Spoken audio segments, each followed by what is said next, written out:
What is a strike action? More commonly known as a strike action is what happens when a group of employees conduct a work stoppage.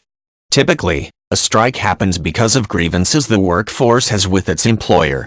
A strike is not usually just a form of protest in the workplace. Workers generally use a strike action to pressure employers into meeting demands before returning to work. Strikes can be assembled by a union organizer, or by an informal group of employees united by a common cause. Throughout history, different methods of striking have been used, including sit-down strikes and rent strikes. In some cases, strikes can also be organized by non-laborers, such as tenants protesting housing conditions. Depending on a region or country's labor laws, a strike action may or may not be a legally protected form of protest. In the United States, U.S., federal legislation was passed in the 1930s to protect workers and unions' rights to organize and strike.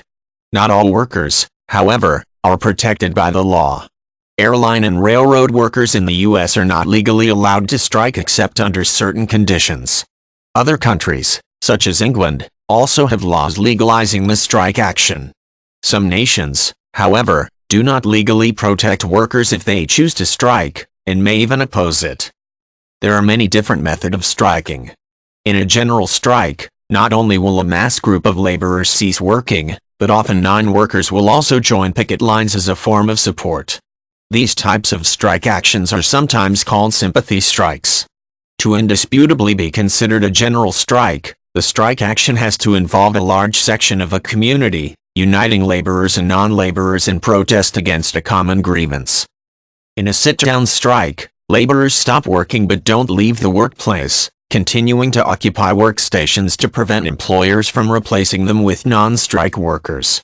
This has been employed throughout the world by many factory workers, and closely resembles the sit-down protests that went on during the civil rights era in the U.S. By not physically leaving the workplace until demands are met, laborers not only deprive employers of their workforce, but also effectively shut down operations. Not all strikes happen with disgruntled workers, however. Tenants conducting a rent strike, for example, stop paying rent to landlords to try to improve living conditions.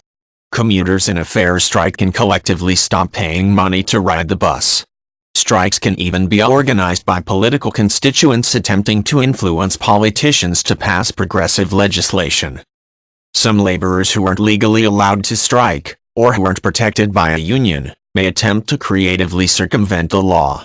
In what's known as a sick-out, for example, a workforce might collectively call in sick, creating a strike under the protective guise of another action.